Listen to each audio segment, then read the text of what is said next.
puxando as palmas, isso é demais, maravilhoso.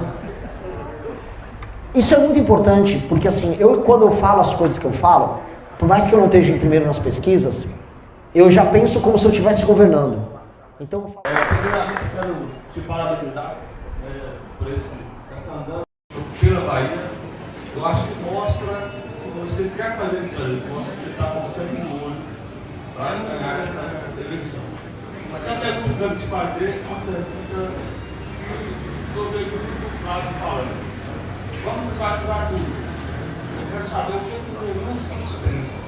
O Brasil grande é um Brasil onde tudo é privado ou é um Brasil onde o Estado assume o seu papel como toda a economia para ajudar a iniciativa privada? Grande pergunta. Vamos lá. O cara que fala privatiza tudo não tem a menor ideia de como é o mundo hoje. Vamos lá. Petróleo é cada vez mais um recurso escasso. Quem estuda um pouquinho... Eu acho muito maluco o Flávio falar disso indo lá... Desculpa o termo, tem criança aqui, né? Puxar o saco do Trump. Ele foi lá, não sei o que ele fez naquela sala do Trump, mas não gostaria de estar perto para ver. Porque esse cara ama esse homem. É um negócio horroroso. Pois bem, o Trump, uma das razões dele estar participando do conflito na Venezuela, de estar ali enfrentando a Rússia e de ter se metido agora no Irã, é que isso gera instabilidade no preço do petróleo. Os Estados Unidos têm muita reserva de petróleo e shale gas lá dentro. Ele é autossuficiente. A China não. Ele joga pressão inflacionária na China. Ou seja, ele pega um recurso escasso e ele usa conflitos geopolíticos para atacar um adversário. Ou seja, os países que têm soberania sobre recursos naturais têm que manter sua soberania. Se eu falar agora, vou seguir o Flávio Zema, vou privatizar a Petrobras, quem é que vai comprar a Petrobras? Não. É a Petrochina, que está com dinheiro em caixa e precisa de reserva de petróleo, ou a Aramco, da Arábia Saudita, que é, junto com a Apple, a maior empresa do mundo. O que a Aramco e a Petrochina são? O que elas têm em comum? Estatais. Então eu vou deixar de ser estatal brasileira para ser estatal chinesa ou saudita. Não faz sentido. Não faz sentido. Ainda mais no mundo em que recurso natural vai ser motivo de guerra. Com a lei das estatais e com o aumento da competição na área do refino que a gente precisa ter no Brasil e na área da distribuição, nós podemos ter uma Petrobras funcional, estatal, que não gera problemas no preço do combustível para o Brasil e que mantém nossa soberania. E aí como a gente faz o preço baixar?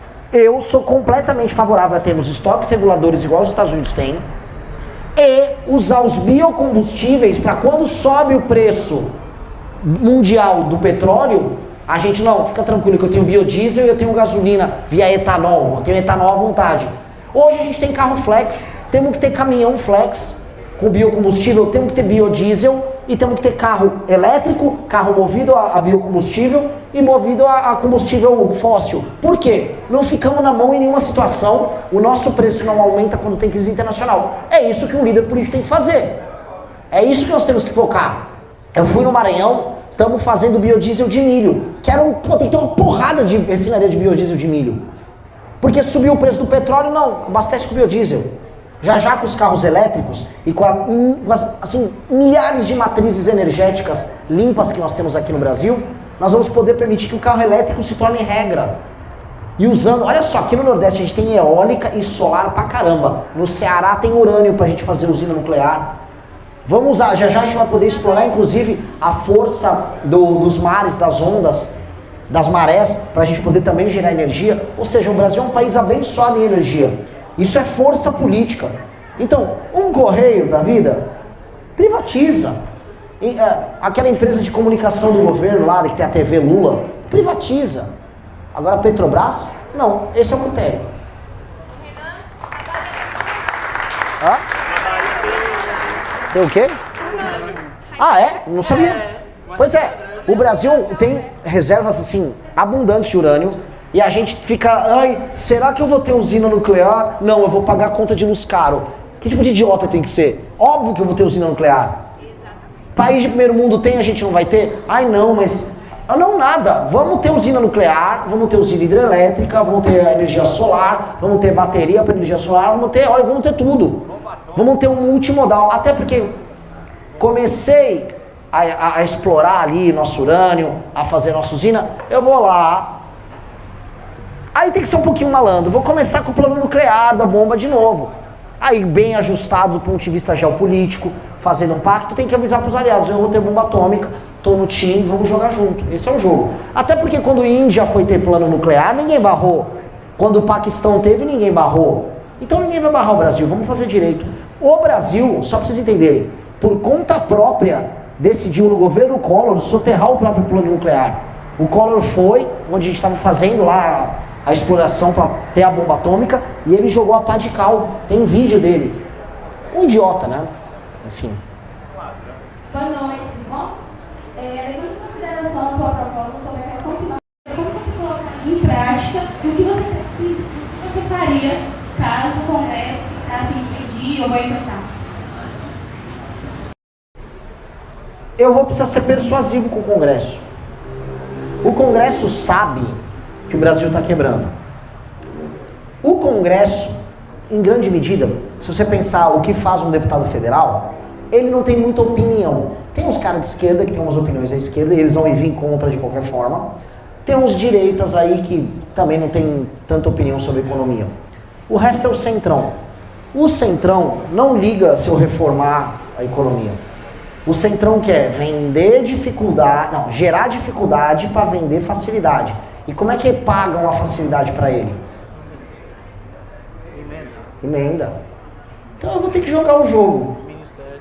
O centrão, como os deputados do centrão só vivem de emenda, eles são, eu vivo dando esse exemplo, um usuário de crack que está viciado. O cara que começa a usar o crack, né, ele começa lá, ele tem um cachimbinho, aí depois ele precisa de mais, aí ele usa um copinho de Guaravita, ele vai, né? Aí eu morei numa casa que tinha uma biqueira, infelizmente, na rua. E eu vi os craqueiros passando. E aí o cara às vezes começava até normal. No final ele já estava andando assim, ó. Pois bem, um deputado do Centrão já está assim com as emendas. Ele precisa de cada vez mais emenda para poder se reeleger.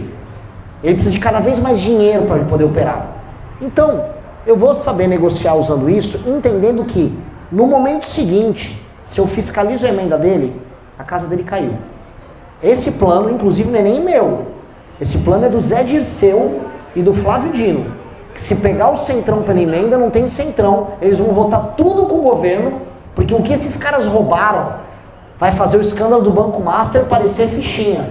São anos e anos de bilhões de emenda, de orçamento secreto, de contrato desviado nas prefeituras ao redor do Brasil. E é ali que eu pego eles na virada. Então vamos, vem, eu vou ser bem conciliador. Eu tenho que ser persuasivo e todos eles sabem que vão precisar fazer as reformas. Aí tem um outro elemento que é bem importante. A Globo sabe que precisa fazer reforma. Todos os empresários sabem que precisam fazer as reformas.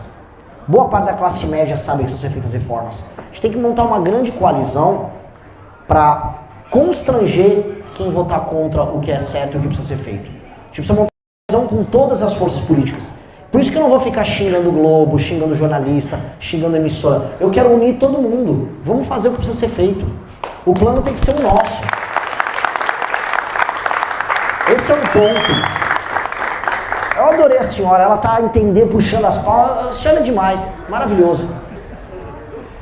Isso é muito importante, porque assim, quando eu falo as coisas que eu falo, por mais que eu não esteja em primeiro nas pesquisas, eu já penso como se eu estivesse governando. Então eu falo, eu não vou me queimar na campanha brigando com quem eu vou precisar estar do meu lado. Eu quero trazer todo o jornalismo, eu quero trazer todo o empresariado, eu quero trazer todo mundo na hora. Porque ali a gente cria uma coalizão, cria uma maioria na sociedade tão poderosa que a gente vira o jogo de todo mundo. Eu estou muito confiante com isso.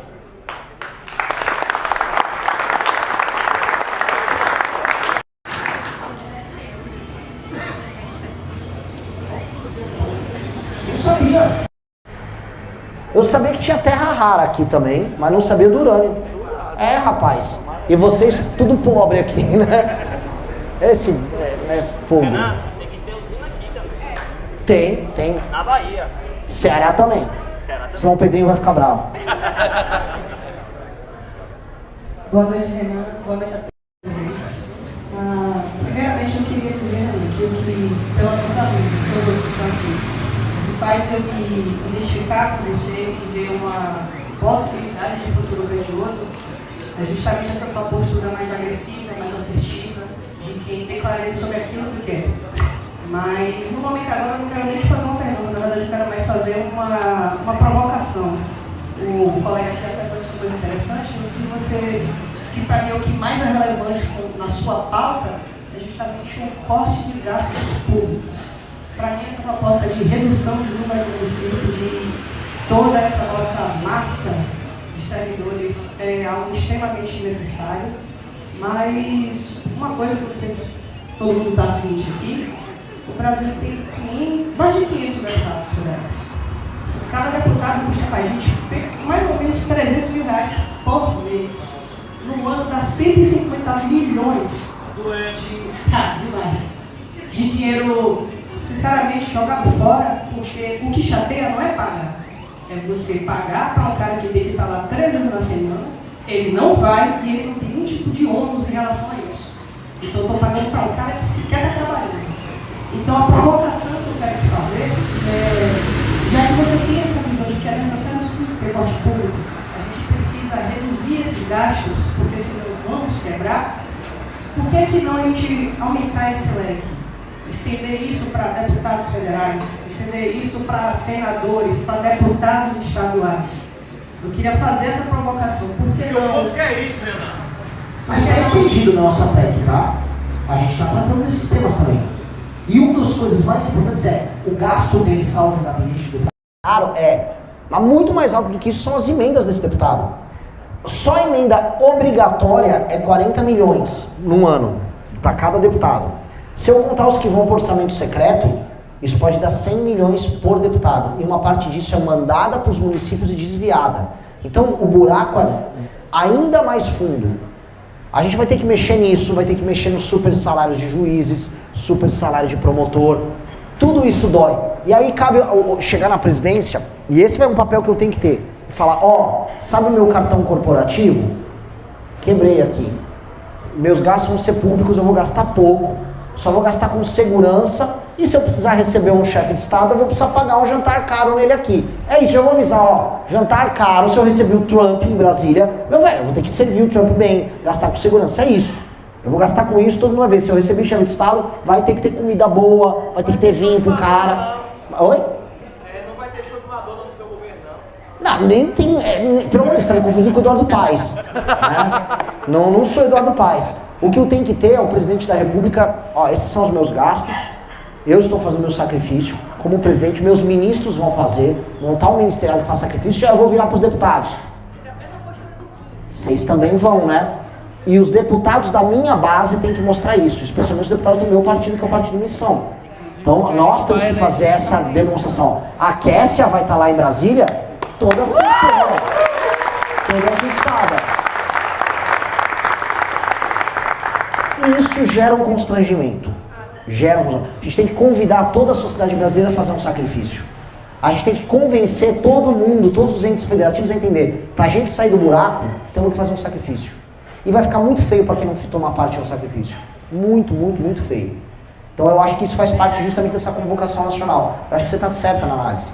Do ponto de vista orçamentário e fiscal, nem é tão grande essa perda de dinheiro. A gente vai falar, vai dar, sei lá, 2 bi, 3 bi por ano, sem contar as emendas. A emenda é bem mais. A emenda é 60 bi. 60 bilhões de reais. É estúpido o dinheiro. Entendeu?